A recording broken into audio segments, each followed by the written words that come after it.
Nithyananda Paramashivoham. Om Nithyananda Paramashivoham. Om Nithyananda Paramashivoham. Om Nithyananda Paramashivoham. Om Nithyananda Paramashivoham. Om Nithyananda Paramashivoham.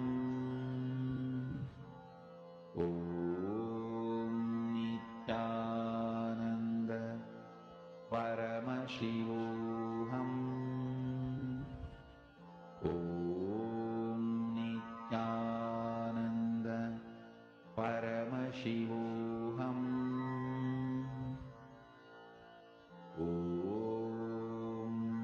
Nithyananda Paramashivoham. Om Nithyananda Paramashivoham. Om Nithyananda Paramashivoham. Om Nithyananda Paramashivoham. Om Nithyananda Paramashivoham. Om Nithyananda Paramashivoham. Om Nithyananda Paramashivoham. Om Nithyananda Paramashivoham.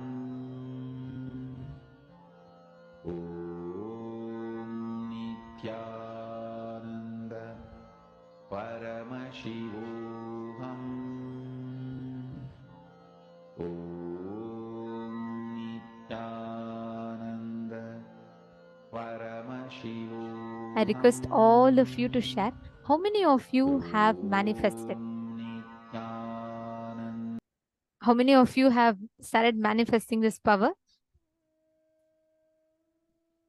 Now we all are actually entering into the most important part of our day.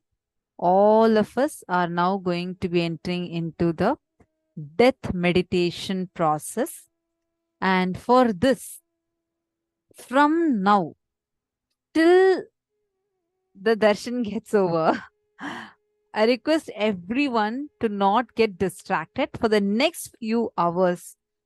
Please make sure you are not getting distracted into anything else, because this process we are going to be entering into is too important a process. Now itself you can tell all the people around you to not disturb you for the next few hours. We will be giving you a break in between. Just before we enter into the process, we will be giving you a break. Right now, first, we are going to be learning about what death is. This is some very important cognitions, and it's too important for all of us to understand and cognize it. So we request all of you to intensely listen. All the viewers watching us on YouTube, we will now be ending the live stream. You all can join us via paramashivoham.org for experiencing this exclusive death process. So we will now be ending all the live stream. We thank all the viewers, everyone, for joining with us. If any of you want to experience the death process and you also want to benefit from this, please feel free to join us via paramashivoham.org to the program, to the two-way video conferencing, where all of you can experience the death process and the initiation as well. Wonderful. Now, to all the participants that are here, We will now be understanding about what is death. The participants, please acknowledge that you're going to be here sitting intensely and listening. I request everyone to please acknowledge all the participants that are here with us. If you want your family, friends, anyone else also to be a part of this, please invite them right away. You can send them the join link. Immediately let them join and be a part of this process, because from now the preparation is too important.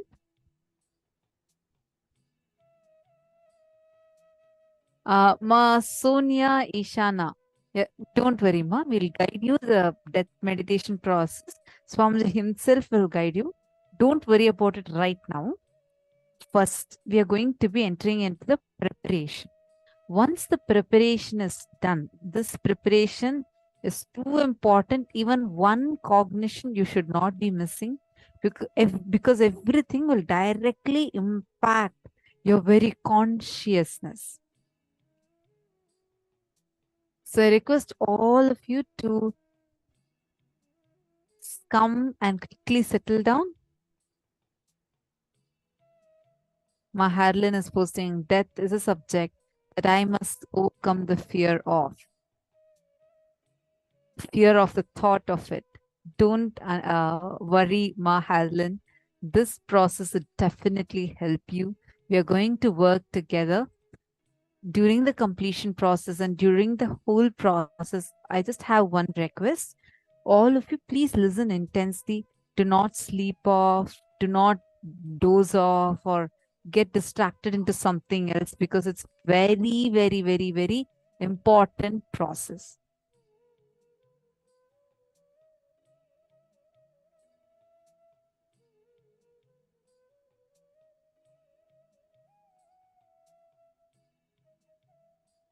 Okay, so now, oh, here, okay, Mastonia, sorry. You were asking it for the previous exercise. Okay, I understood now.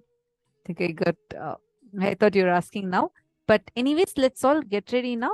And please, can all of you acknowledge that you are going to be here throughout the process?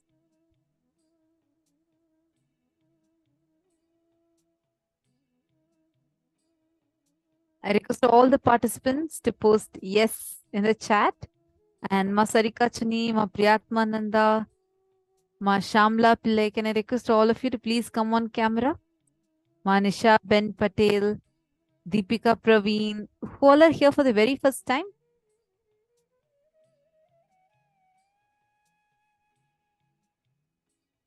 Please come and settle down in front of the camera. Anyone here for the very first time? See, don't worry. I know the word death itself frightens us from the core. The moment we hear that word, like at least I used to be like, I can never hear that word. But don't worry.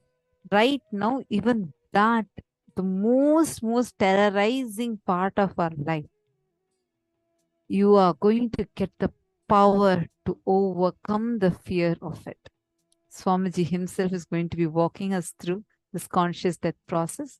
So let's now enter into first understanding what is death.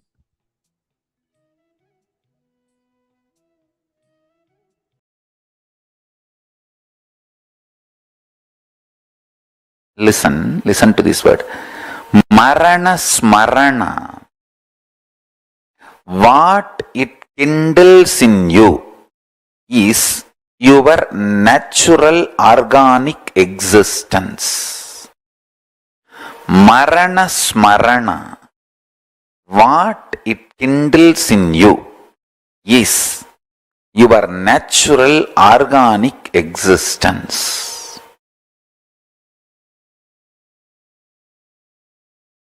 If you complete with the Marana Smarana's powerlessness, you will feel so much of powerfulness about your past. The concepts, cognitions, ideas you carry about death will naturally, intensely reflect on your past. Listen carefully. Paramashiva beautifully reveals the Kala. Listen. Kala is time. That wheel gets the bump whenever you have undigestible, intolerable, negative possibility. For example, some people, they can tolerate anything in their life, even the poverty, but not sickness. Some people, they can tolerate anything in their life, even sickness, anything, but not poverty. Some people, they will tolerate anything, but they don't want to lose their husband or wife. Some people, they will tolerate anything, they just don't want to lose their son. Some people will tolerate anything, but they can't handle the prison or even the fear of jail. Some people can tolerate anything. No problem about no fear of jail, no fear of disease, no fear of poverty, no fear of losing the house, no fear of losing the spouse, no fear of losing even the kids. They just can't handle a morning without a cup of coffee. Understand, something which triggers anxiety, panic, I can't deal it, which triggers you to lose your prajna, that your existence, which just imbalances your prajna. Listen carefully. That is what is the bump for the Kala Chakra to roll smoothly. Marana Smarana will point out what is it that makes you lose your prajna, your existence. Listen carefully. There are some people who are ready to lose anything, but not the house they are living.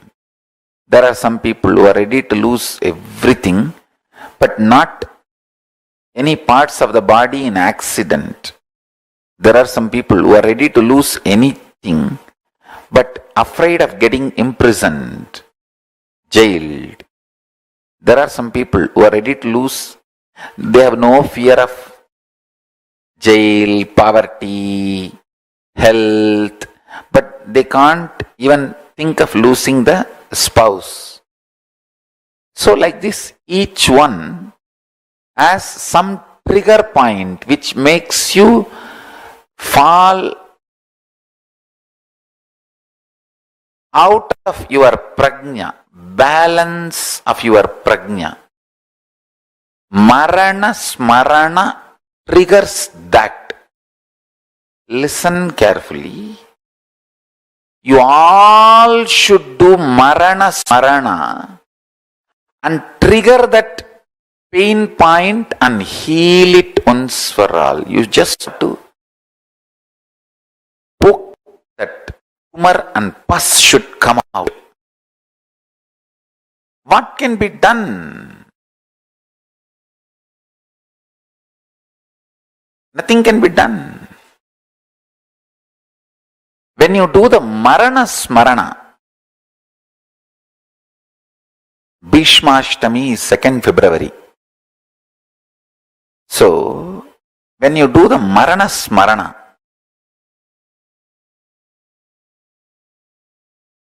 first thing, nothing wrong will happen to you.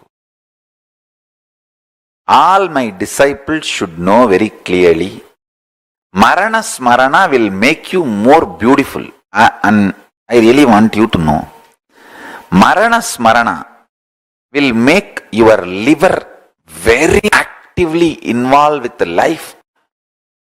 Your whole body will become beautiful. Your eyes will become bright. All kinds of fears will rise in you. Just sit in your bed and what can be done? Yes, this is, I don't know. These are all possibilities. And you need to know all your fears are more like a drug addiction. The delusion coming down, not like a real fact. Listen to this. This is the boon I am giving for my disciples. Listen this. There is certain level of toxins in your body. That level of toxins decides the panic attack and feeling terrorized. As long as the quantity of those toxins is left in your system, your life will have a very cheap, low quality. Anybody can frighten you. Anybody can make you shiver. Piss in the pants. Any other words you want, you can use. Understand. Mark this statement. Your enemy's sleeper cell inside your consciousness is your fears. By marana smarana, remembrance of death, consciously and facing all the fears, you will change altogether the quality of the metal out of which you are made. Listen, the ultimate alchemy, jnana rasavadam. Jnana rasavadam will happen. Please understand. The amount of fear you experience is only the amount of toxins. It has nothing to do with reality or facts.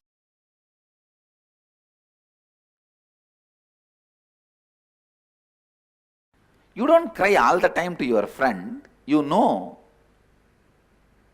what kind of a face you should show to your friend. Show the same face to your own being. Even to yourself. Don't be a constant frightened child to yourself. Complete with it. Get rid of that identity. Build yourself authentically. The first step in living Advaita is to get rid of the... Please understand, your fear is not cute. It is nothing but your own violence which you don't want to accept as violence, because you thinking you have violence is too much. Fear is a coat, sugar coat done on violence. There is a beautiful verse by a great saint from Tamil Nadu, Manikkavasagar. He sings, people who carry inside a deep violence but believe that they have fear, oh Mahadeva, let me be afraid of them and keep them away from me.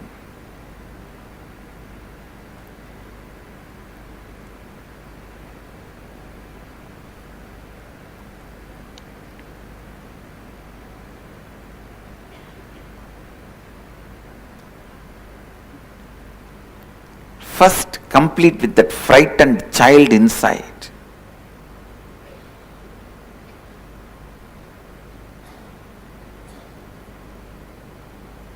Show yourself as a friend to you. Let you seeing you bring tremendous confidence to you.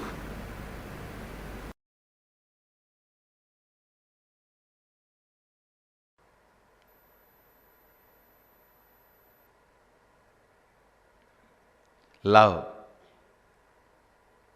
exposes your blind spots to you.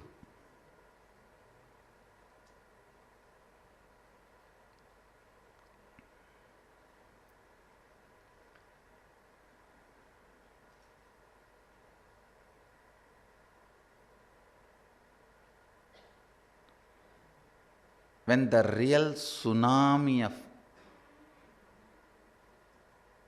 love happens in you, your whole gets integrated.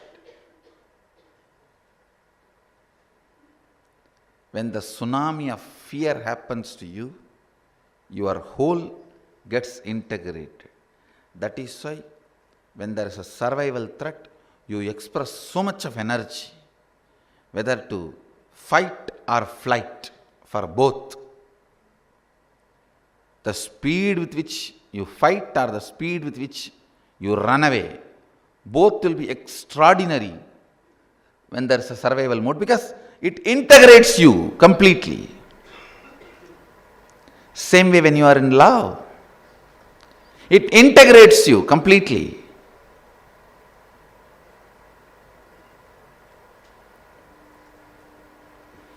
Both the emotions, fear and greed, integrates you. If you use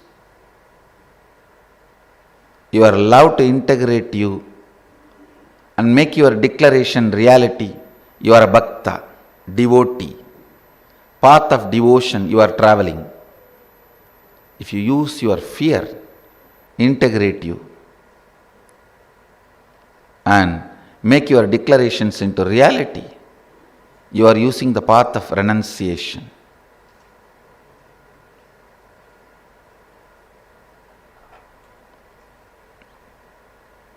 I tell you, always use your love to integrate you. That will be most sweet, safest path.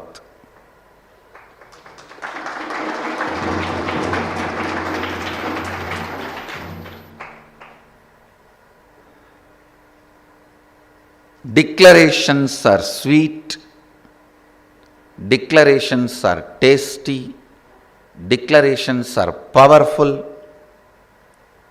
when love becomes base material. When the love is a lubricant, will is so powerful.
Smarana. How the Marana Smarana can help you in various levels. So beautifully, Swamiji had explained it to us step by step. We all understood what this Marana Smarana can bring in us. Swamiji explained to us very powerfully what death is and how to overcome this fear of death. Now we are going to work on this fear layer. All the participants that are here with us, listen intensely. I request all of you, please come on camera. I still see many of you who are not on camera. This is a very, very, very important step and requires every one of you to be in camera.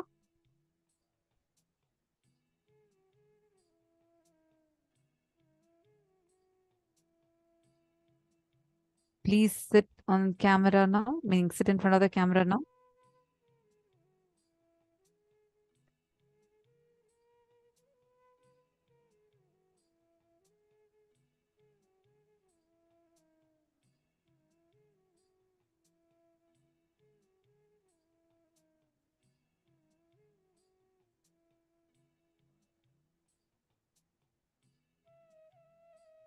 Ma Harlin Gomez.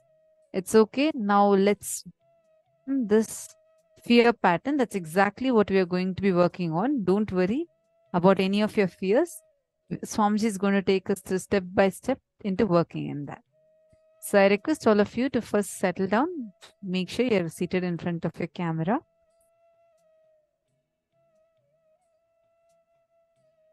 Listen. Listen carefully. Okay. I see some cameras on, but the cameras are only showing the ceiling. Can I request you all to also please come and settle down? Ma Stephanie, Ma Jing Wong, Ma Sharmaine, Ma Basde Nevaldas. Please can all of you come and settle down in front of the camera? Listen. Now we are going to enter into a very, very, very important step. We are going to first address all the fears that we have been holding on to. First, we are going to work on the layers of fears that we have been struggling with. We are going to write down, we are going to explain to you step by step.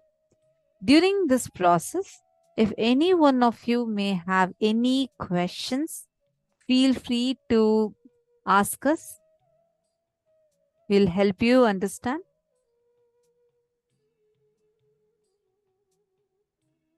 Ma Celia, Ma Jingwo, Ma Jadashaktikananda, can I request you all to please come on the camera and settle down? Ma Gayatri Balasubramaniam, I also see you working on something. I request you to listen just for this next few hours. I know you have attended the programs before, but just for the next few hours, let's intensely do this process, okay? And process is a very, very powerful one. Understand, you are going to live through your death, and definitely all of us can invest a few hours of our time sincerely for such an important process which is going to work directly in your very biomemory level. So we request everyone to settle down.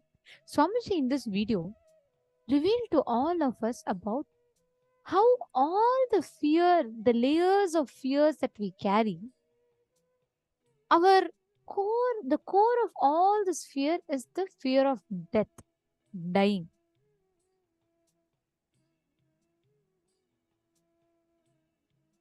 Process, we are going to attend to those fears. First, we are going to work on, see, we have different types of fears. First, we are going to be working on the fear of losing your identity. All right? The very first step we are going to be doing now is, you're going to take a few minutes, recollect the earliest memories of your life and write down the incidents and the conversations that you had about fear of losing your name, fear of losing your fame, fear of losing your identity. For example, when your mother shouted at you and said, "You are a bad boy." All the situations trace back to your earliest memory. Not just from the reason, however earliest you are able to remember. It might even be your teacher scolding you in front of all the kids in your class. Whatever had happened, the first earliest incidents that you remember where you had that, you were faced with the fear of losing your identity. Let's say that you were in your class and your teacher asked some question and you gave a wrong answer, whole class laughed at you. Wherever you felt the fear of losing your identity, losing your name, losing your fame, recollect those situations, incidents, and write them down. You're going to sit and write them intensely. Please start the process. Every step in this is too important, so do it very, very sincerely. Once you're done with the step, please let us know in the chat that you're finished.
Now, recollect the earliest memories of your life.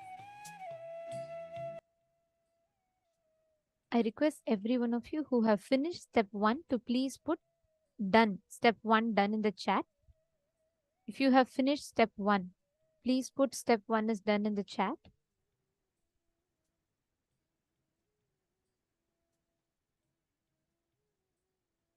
You all can let me know in the chat. If you have finished step 1, please confirm. Okay, great. Wonderful. Now, in the second step, please pen down all the memories of your life, the incidents and conversations you had about fear of losing your physical health, fear of losing your mental health, or fear of accidents. For example, your friend tells you about how if a bus going in the hills, when if it just goes too much speed, it will just crash. Or you see a picture in the newspaper and your mom tells that a bus was met with an accident in the hill, or in the night a car overturned, and you had the fear of losing the um, accidents and all of that because of your physical health or the mental health. Like, for example, when I was young, there was a movie where they would show that the hero gets an accident on his head and he loses his memory. After that, he gets cheated in his life, and it caused so much of fear in me. I was so afraid. Every time I would go alone, I'll be afraid that what happened to the hero would happen to me. Like that, all the conversations you have had about fear of losing your health, please pen them down. Even it can be multiple. Write down all of them.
the second step. I request, if you have finished the second step, please confirm that you finished the second step in the chat. All of you could post. If the second step is completed, please put you finished second step in the chat. Okay. Whoever has finished the second step, I request all the participants to please post that the second step is done.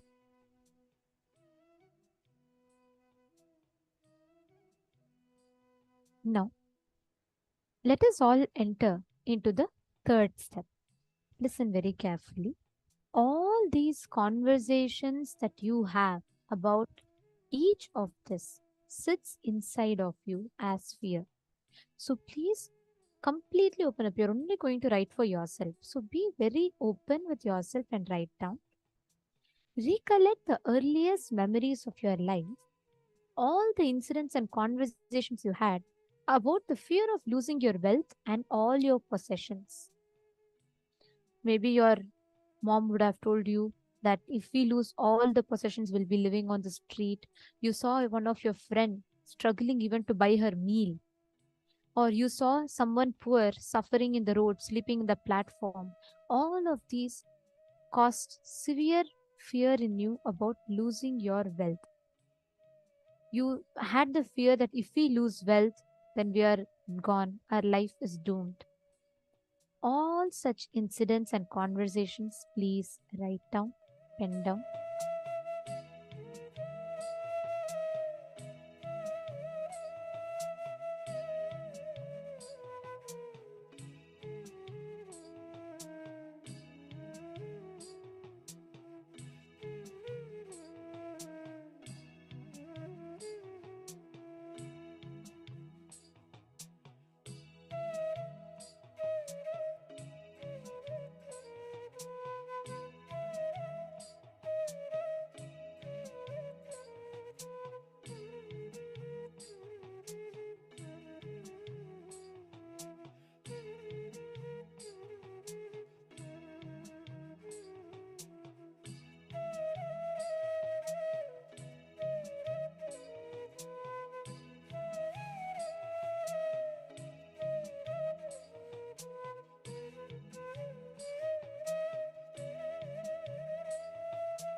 How many of you have completed writing the third step?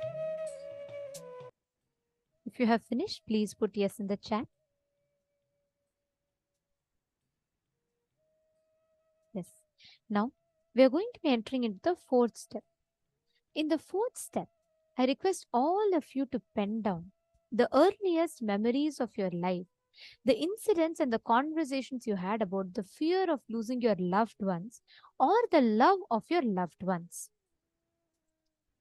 Where someone would have told you, I don't like to be with you, I'm leaving you and going. Or you would have seen your parents go through a divorce, or your mother stopped talking to you because she was upset with you something for a few days. And all the incidents where you lost the love of your loved ones or the fear of losing the love of your loved ones. Please pen down.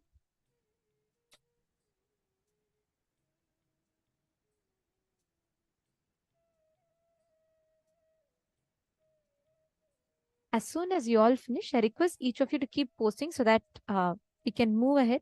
We just want to make sure every one of you have enough time.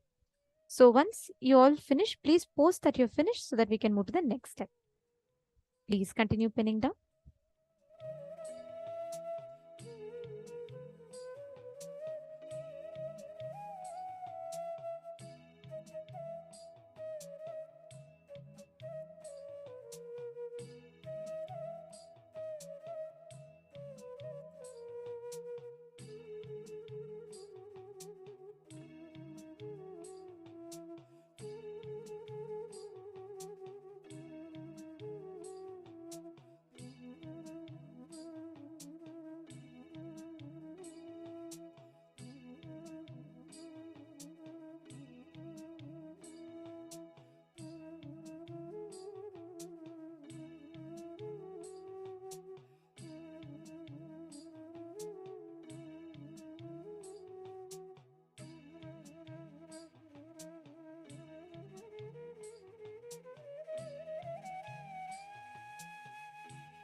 If you have finished the fourth step, you all can put in the chat. Please confirm in the chat if you were able to finish writing the fourth step. All right. Now we are going to go to the fifth and the last step. Please pen down all the earliest memories of your life and write down the incidents and conversations you had about the fear of unknown. For example, about ghosts, darkness, God, etc. Like, for example, your mom would have told, if you don't eat now, you're going to be taken, the ghost will come and take you away and go. Or they would have told you, don't go to this place, there is a ghost there.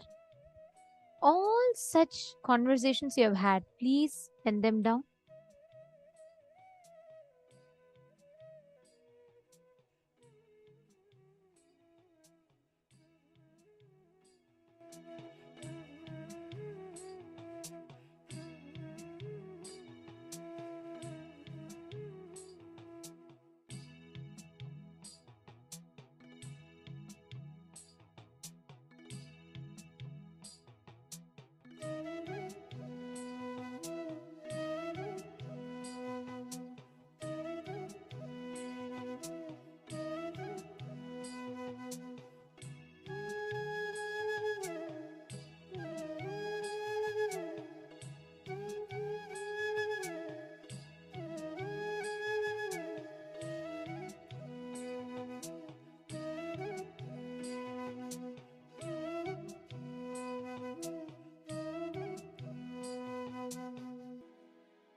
You all can settle down.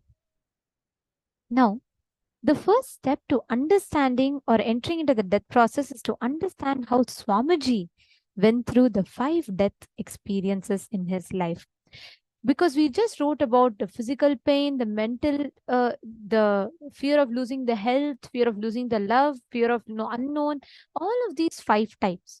Now, we are going to be learning how each of these deaths Swamiji lived through it and how Swamiji experienced it. Let us now listen to that, and right after that, we all will be entering into the death process.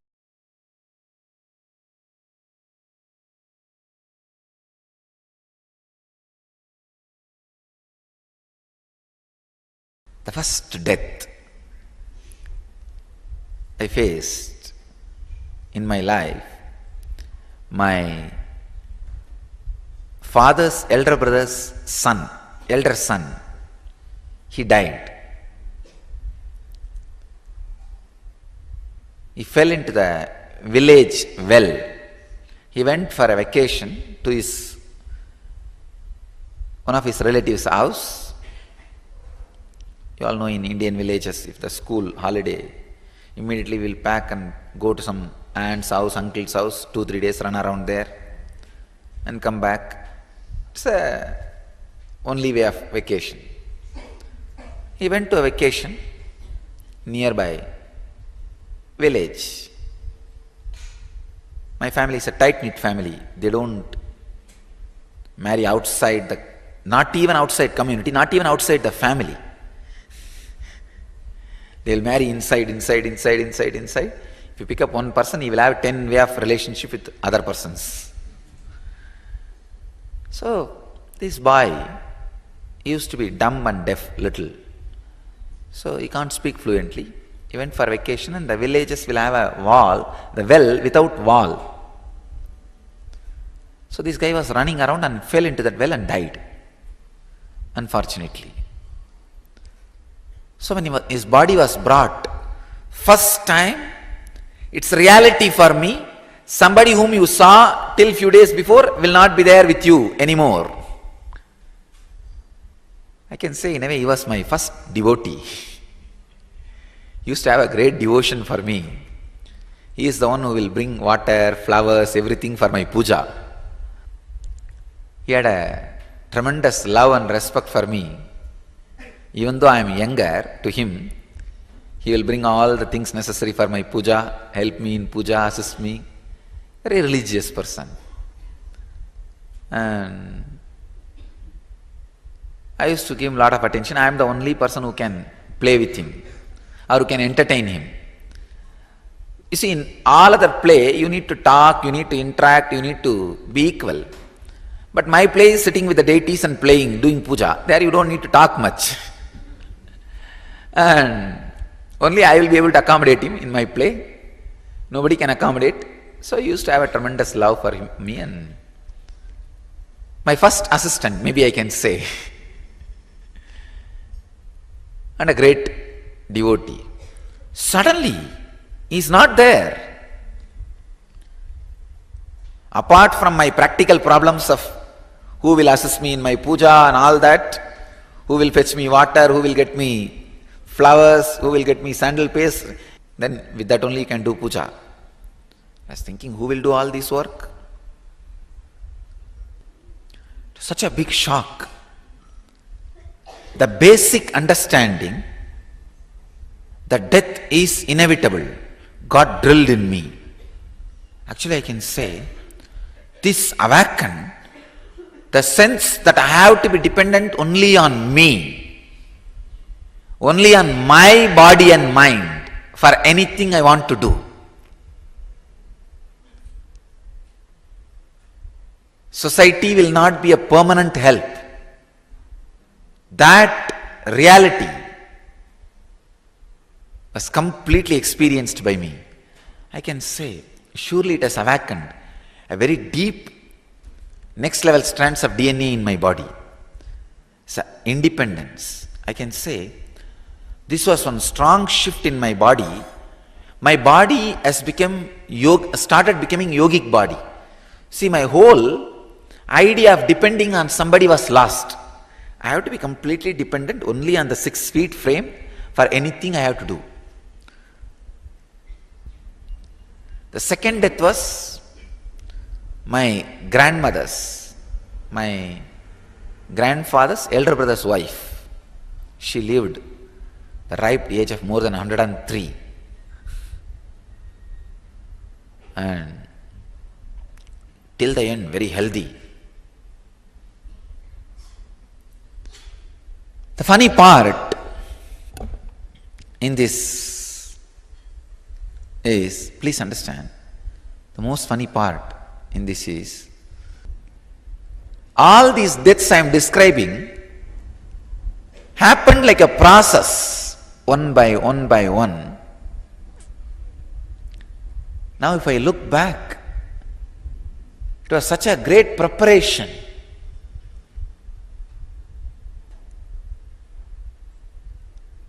How the cosmos was making incarnation.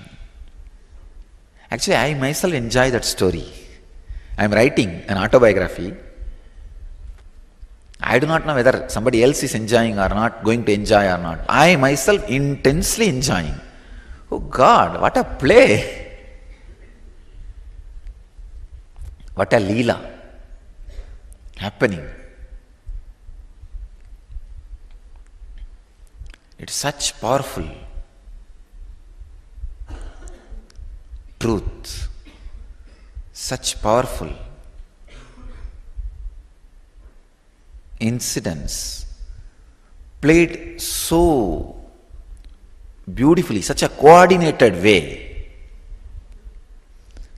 The next death, my grandmother's death, that has given me the lesson of society cannot be trusted, and it is not a structure as it is believed by you. Father is not a father, mother is not a mother, uncle is not an uncle, aunt is not aunt.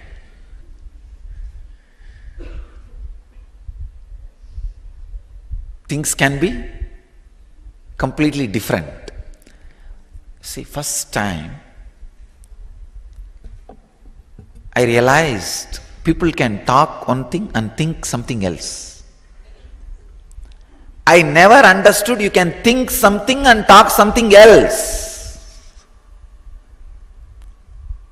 First time I realized during my grandmother's death how people behaved. I just remembered, oh God, this lady to whom she's not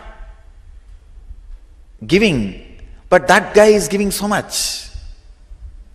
That's one understanding. Second, when the death was declared, I saw my family people, they were all sitting, and they were all very normal, happy, actually waiting for her to die, because she had a lot of money, jewelries. Those days, that silver coin, in India, we had a habit of silver coin, pre-independence, silver coins. Lot of those coins she had under her bed in a trunk box. So now all these fellows will get a share. But she herself did not have any kids, but her brothers and their kids, many, and finally each one will get one, maybe little. But they were all waiting for their share. They were waiting for her death. The moment she died, I saw these fellows were very cool. They did not cry immediately. They went to their rooms. Each one will be given one own room, usually in the joint families. They all went to their rooms and changed the dress, put on very simple clothes, removed all the costly jewels and put on simple jewels, came and assembled in the hall, center hall, as if like a scene. And the first one say, they started crying. It's almost like a Divya Shariri. The moment I say, they start jumping.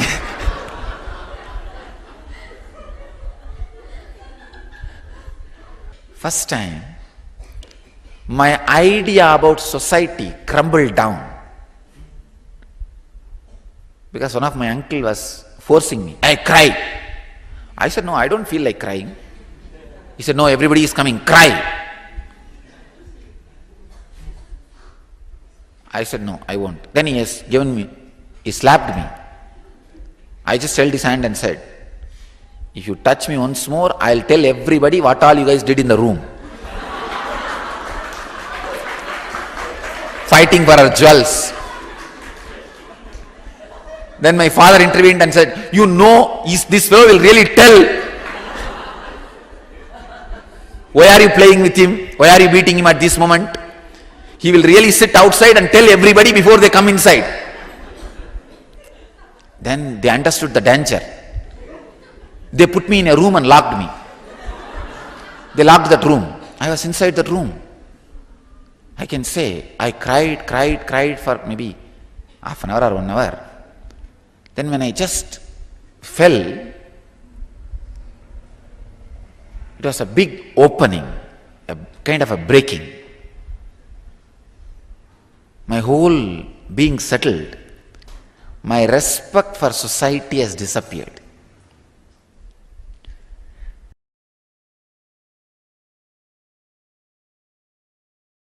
I was living near a place called Varanasi, one of the sacred pilgrimage center of Hinduism, place called Ghazipur. I was serving a sadhu, old monk, who was very sick. It's a small town, a small hospital, a small ward, some 2-3 steel cot and bed and few old steth and BP machine and a green screen. You can visualize an Indian village hospital, you can imagine. This sadhu whom I was taking care, next bed, the patient was about to die. This old doctor and that old nurse, both of them are trying to revive him, support him. He was, the guy, the patient who was dying must be less than 50. So they were trying to help him. But I could see he's already started dying. Please listen. First time I saw death in 4 dimension. I'll describe as much as I can. You have 7 parts in you. Your body with flesh, blood. This is the first part. Second is your breathing. Your breathing, that's the second part. Third, your thinking. Fourth, your feeling. Fifth, the area you experience during deep sleep, from where you are experiencing feeling. Understand? First, this flesh, blood. Second, breathing, prana. Third, thinking, mind. Fourth, feeling, emotions. Fifth, the deep sleep state, which is called causal layer, from which all this feeling, thinking, everything happens. Sixth, the soul, your individual soul, consciousness. Seventh is the cosmic soul, Paramatma, Nirvana, enlightenment. All these 7 put together is you. Please listen. If the cosmic soul is an ocean, your private beach is individual soul. Clear? If cosmic soul is ocean, your private beach is individual soul. So you can't say individual soul does not belong to cosmic soul. Your private beach is also ocean. You can't say you are having ocean. It's your private beach. How many of you understand? So all these 7 put together is you. I could see this guy moving from one to another. First, in his body, the heavy pain chemicals are released.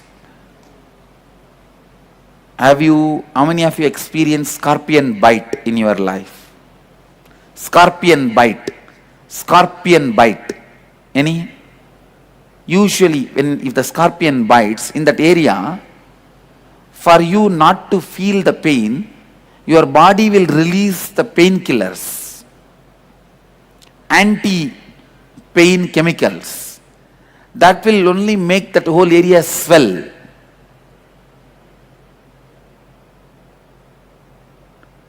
Any doctors here? Your body has a natural anesthetic methods. Do you know that? If the pain goes beyond certain limit, your body itself will release automatically painkiller inside, the anesthesia, and you will fall into unconscious state, coma. First, exactly that is what has happened to that guy. There was so much of pain in the body, as if his skin is being peeled. So much painkiller was released inside the system, he fell into coma. Automatically. The moment he fell into coma, all his patterns become alive and vital. It is like 25 kids are in the house and parents are not there. What will happen to that house? 25 violent, wild kids and parents are not there in the house. That is the way, if your consciousness is missing, and that is the way your patterns behave. Even while the kids behave, you know, your consciousness is like a father. Your patterns are all kids. When your consciousness is not there, when you become unconscious, coma stage, patterns just make ruckus. I could see his unconscious soul was kicked like a football. Imagine in this house, in this room, one football is there and 25 football players are there. If all of them kick at that ball, what happens? So all his desire patterns are kicking at him. The ball is flying from one corner to another corner. His soul, unconscious soul, which is in coma. All your patterns have a deep vengeance on your soul, your consciousness. Please listen. Please listen.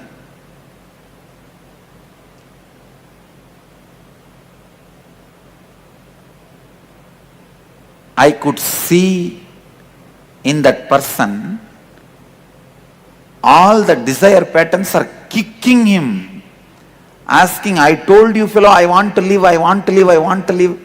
You did not fulfill me, complete me. Desire is nothing but the commitments you gave it to you. Understand? The commitments you gave it to you, all stands there and questions you. Why you did not fulfill me? Honor me. Then somehow that soul jumps to the next level. Next level, all the guilt, inauthenticity comes up. And say, I told you we should have lived like that, like that. Why did you do this, do this? The first, the lack of integrity patterns are kicking you. Desire. Next, inauthenticity. The guilt patterns. I can say this is the space when the individual soul feels hell. So individual soul experiences hell. Getting it? Hell is not actually separate. Geographical, it is psychological.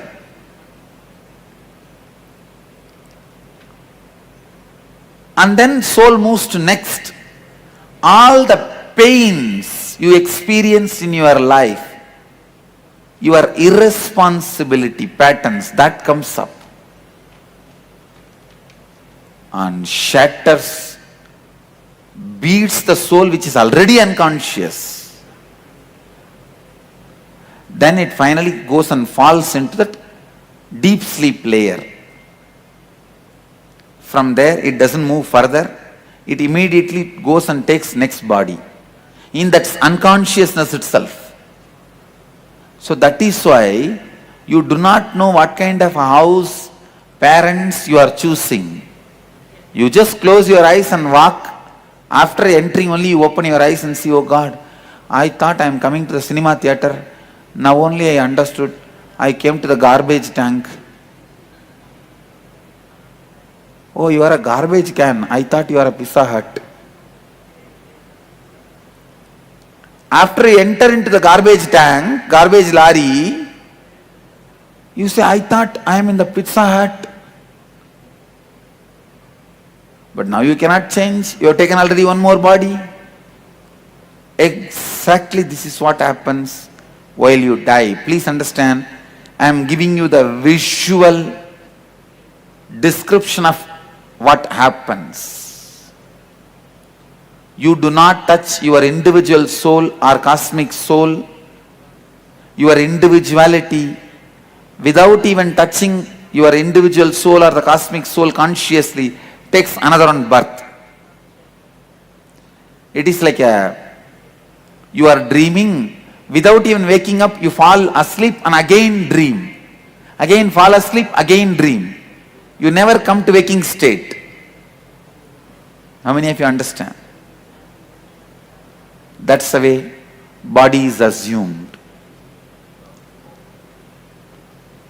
This is the third death I saw in my life.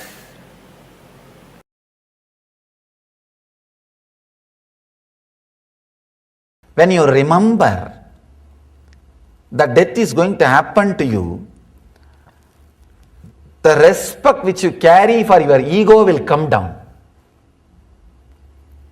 Because whatever you think should not leave you is ego. When you know for sure everything is going to leave you, then the respect for ego just drastically drops. And especially, I am a kind of a too sharp, straightforward guy. So straight away the respect for ego dropped. Then I decided, after all I am going to die. Either I should have death experience now itself and live without the death fear, or die and see. That's all. But I have to see the death. There is a small Shiva temple in one corner and a small tower above the temple. I went and sat in that tower so that nobody will disturb me. In one corner I sat. If you see in the biography souvenir, you will see the photograph where I had the first death experience. I sat there. From there I started seeing the dead bodies being burnt. Still I remember the strong click was when an elderly lady's body was being burnt. I saw her, she had a big belly. The cloth burnt and the fat which was there in the belly started burning and melting and flowing. Sorry for describing too vividly. I could see very clearly because the cloth got burnt, the body is there and the fat is burning and melting and flowing. Because the fat is flowing, the fire is still burning with a full speed. That gave a very strong click into me and said, oh God, yes, same way it is going to burn.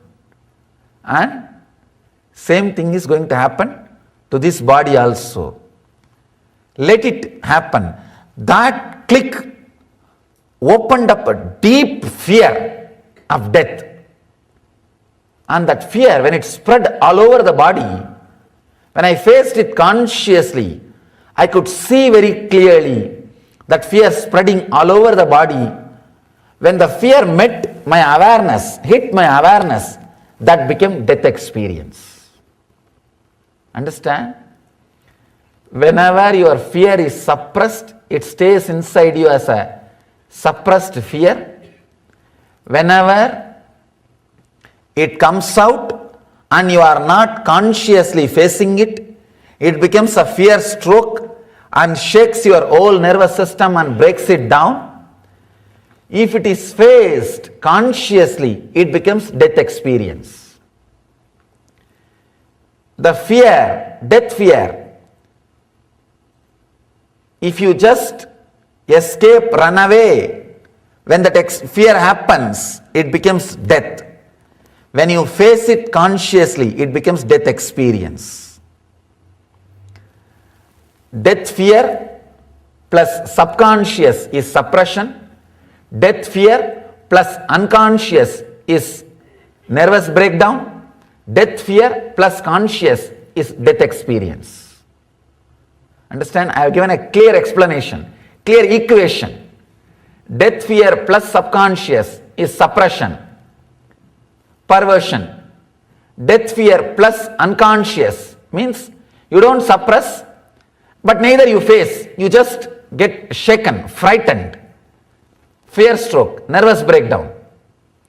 Death fear, conscious awareness is death experience. I was able to see very clearly the fear which rose when I faced it consciously with awareness became death experience. Means I saw clearly the body is dead. It's not moving. 2.5 days, no food, no water, no thought, no question, no doubt, body was there. Only after the experience I realized 2.5 days passed. It was there. I could see with closed eyes, the body is dead and there is no movement. Suddenly, after 2.5 days, the click happened. God, body is dead, but I exist still. I am there. That clarity, that click, when it clicked, it became such an intense ecstasy. The fear of death left once for all. And it has become such a deep ecstasy, such a joy, such bliss. And slowly opened the eyes. I was able to move the body. First thing I felt was such a deep ecstasy and gratitude. I went down to the Ganga. It was just a few feet. Sprinkled little Ganga water, took the Ganga water in Kamandalu, little ash from the pyre, straight went to Vishwanatha and put that ash and did the puja. That was the first thing. It was such a deep gratitude. I saw Vishwanatha was alive. Understand? Because I died, Vishwanatha became alive. Till the day before, because I was alive, Vishwanatha was always dead stone. Because I was alive, Vishwanatha was just dead stone. Because I died, Vishwanatha is the Shiva. In Varanasi, fifth death is in Bangalore. See, after my own death experience, I came to Central India. In the Central India, I realized my incarnationhood in 2000. Then 2001 I came and settled down in Tamil Nadu, and 2002 I came to Karnataka. 3 I started this Sangha organization. In 2002 end, or I can say 2003 beginning, I think. In Bangalore I was attending a patient, one of our devotee, to heal. I went to hospital. In the hospital, the next bed patient was dying. That time I watched, the patient was dying without any pain, like a knife in the butter. He was very smoothly leaving the body and disappeared into the ocean, enlightened. I was shocked when I investigated. I did not see any special reason why this guy became enlightened, because he was not a meditator, he was not a religious guy, no guru. I was wondering how come he became enlightened. When I contemplated, I realized he was dying in the presence of an incarnation. So naturally, my presence has contributed for his peaceful passing away. Then I meditated, how can I give this help to people? If there is any way I can help people to have this peaceful death, an enlightenment while you leave the body, that will be the greatest service. For my contemplation and meditation, the answer I received is the program you are going to do for next 3 days. The process of death, going through all your patterns and experiencing the ultimate restful awareness, ultimate peace inside you, the best preparation for your death. We are not quickening the process of death, but we are preparing for the process.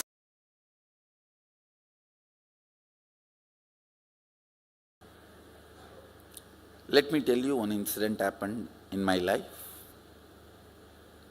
In Bangalore, I was giving a satsang on Ashtavakra Mahagita. I received the information my father passed away, massive cardiac arrest, and he passed away. My mother was in the satsang. So I continued the satsang, and after the satsang, after darshan, when I got into my car, called the mother and made her sit in my car, and she's a village lady. First time in her life, she is leaving my father alone and coming and staying somewhere outside in her 27 years of marriage. And he passed away. I don't know how many of you will believe. I lived there with them 17 years. I never saw them even once arguing with each other. I'm sure they would have had difference of opinion, arguments, because they are human beings.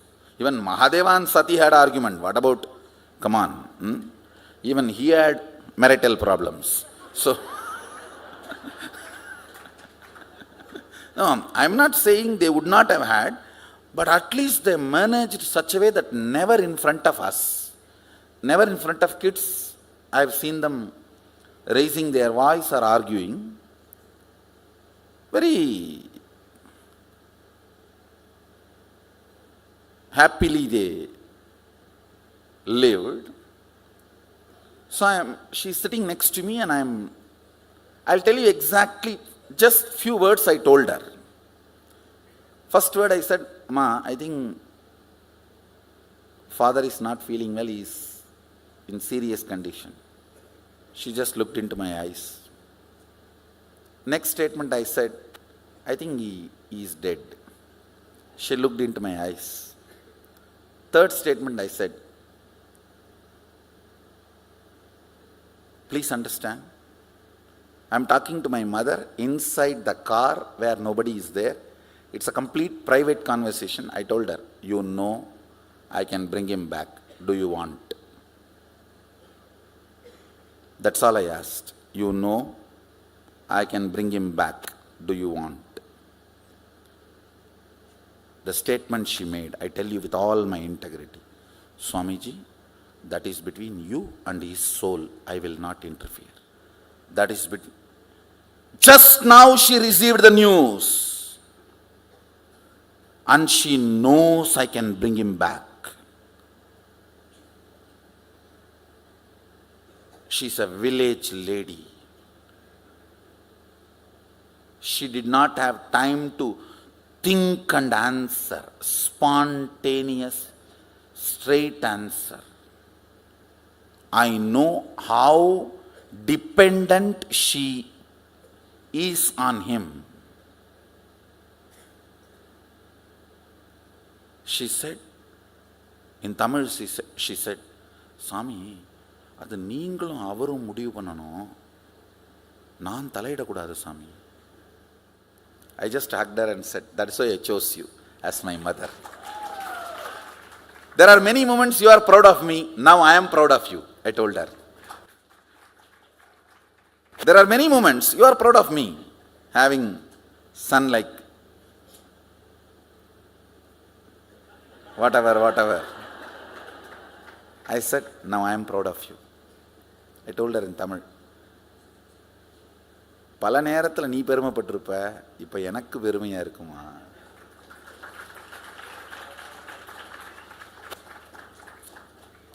Understand with mother. In the moment where my father is dead, you can't expect me to lie or give a false hope. All of you understand? With that integrity, I am talking to all of you now. The integrity with which I was talking to my mother when my father is dead. I told her, all right, I'll relate with him and then decide. Anyhow, he wanted to rest, he wanted to relax. He said, what more? He wanted to rest, so I liberated him, and that's different.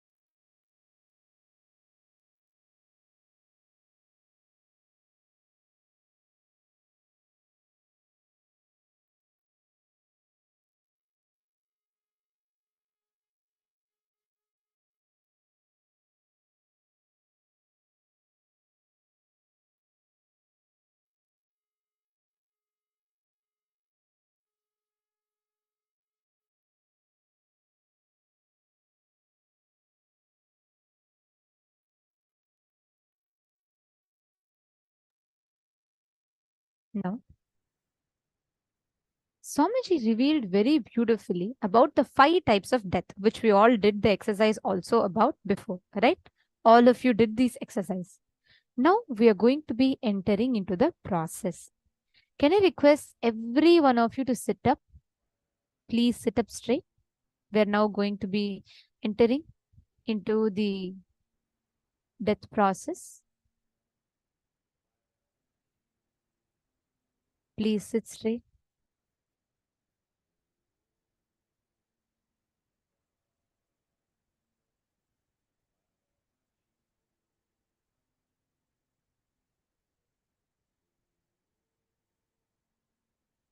Now, we are going to be what Swamiji revealed to all of us now. Swamiji revealed to us about how the 5 types of death, whether the physical, losing the physical health, losing the name and fame, losing wealth, losing love of your loved ones, and the fear of unknown. All of them ultimately boils down to the fear of death. At the very core, we are now going to be preparing ourselves to enter into the death process by understanding, identifying, seeing the concepts that we carry about death. Particular process is going to be very, very, very deep. Request all the participants that are here with us, do this process sincerely. Do this process, whatever is coming, whatever emotions are coming, just let it come. Whatever is coming out of you, just let it out. Don't hold back anything. This is a very, very, very powerful process, powerful step that we are now going to be entering into. Now, all of you are going to be writing down the earliest concepts about death. All your childhood memories and beliefs you received about death in your life. You may have received these ideas from your parents, teachers, relatives, church, temple. For example, death is inauspicious. Death is punishment from God. Death is losing your loved ones. All that you knew or heard about death, please pen them down.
Now, write down the experience about the first death you directly faced or attended in your life.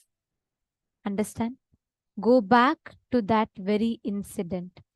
Can be whether the death, a funeral that you attended, or it can be in front of you, someone dying. The very first incident, whether it caused a lot of impact in you or less impact, the very first incident, write that down. Go in detail, write it in detail. In elaborate detail, all that you experienced, the pain, the emotions you went through, the first ever death. It can even be death of your puppy. It can even be death of a pet animal. All the death that you faced, pen them down.